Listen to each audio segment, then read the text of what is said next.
A Pasquetta, il lunedì di Pasquetta, abbiamo il classico truc. Il truc è un gioco che rientra tra i giochi storici, dove in un grande cattino di sabbia vengono fatte scorrere delle uova e ovviamente c'è la disputa tra chi tocca l'uovo, come lo toccano, e quindi è un intrattenimento per i bambini, ma non solo per i bambini, perché in 5-6 piazze di Cividale vengono allestiti questi catini grazie alla collaborazione della Proloco. Non solo, ma sempre appunto a Pasquetta abbiamo la gara, la Maratona dell'UNESCO. Maratona dell'UNESCO è un'altra occasione sportiva che unisce delle città del Friuli Venezia Giulia che sono riconosciute patrimonio dell'UNESCO. Anzi, diciamo che Cividale ed Aquileia, che sono appunto Cividale in partenza della maratona ed Aquileia in arrivo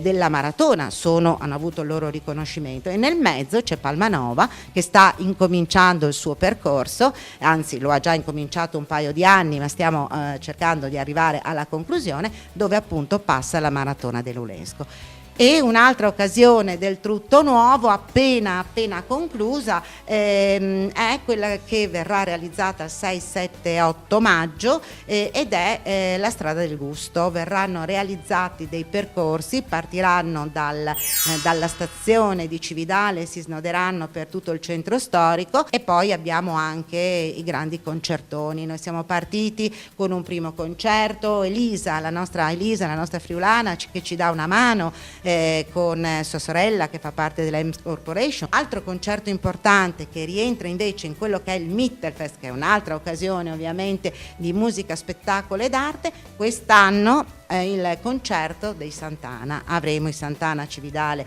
in occasione del Mittelfest, e un altro concertone che ancora appunto non ve lo posso svelare, però vi invito invece a consultare il sito di Cividale, di consultare anche l'Informa Città. Abbiamo scelto, per poter promozionare la città, delle forme alternative diverse. Ci siamo spostati anche con una promozione a livello internazionale. Siamo partiti provando, e ci è capitato che in occasione di un piccolo evento organizzato a Cividale, che era la festa della lavanda, ci è arrivata persino una richiesta da parte della Cina per poter venire a Cividale alla festa della lavanda, e da lì abbiamo incominciato a raccogliere dati relativi appunto ai turisti che arrivavano a Cividale. Abbiamo visto che veramente investire in promozione fuori dall'Italia, mantenendo ovviamente tutte quelle forme di promozione anche in Italia e in Europa, anche andando oltre frontiere, andando a livello internazionale, siamo riusciti a promozionare al massimo la nostra città. Non solo, ma anche il mio sindaco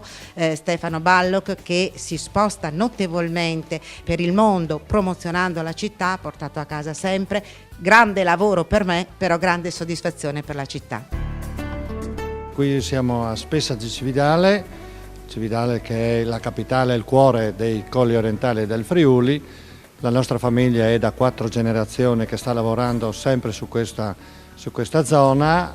Siamo partiti ormai nonni, parliamo di nonni, bisnonni, dal 1894-95, e abbiamo sviluppato la nostra azienda, che prima eravamo come al solito tutti mezzadri.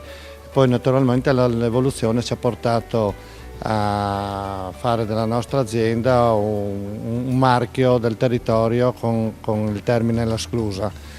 Dal 95 che lavoriamo con questo marchio, ed è così un toponimo sempre della nostra zona.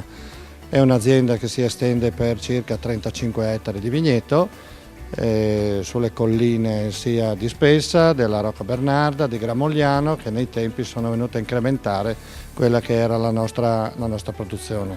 Produciamo per circa 65-70% vini bianchi, come è ormai diventato così una tradizione della viticoltura friulana, anche perché affrontando i mercati internazionali naturalmente siamo riconosciuti come buoni o buonissimi produttori di vini bianchi. Nella gamma della nostra produzione ci sono gli autoctoni come il friulano e la ribolla, per poi andare sui internazionali quali il Pinot Grigio, Sauvignon e Chardonnay.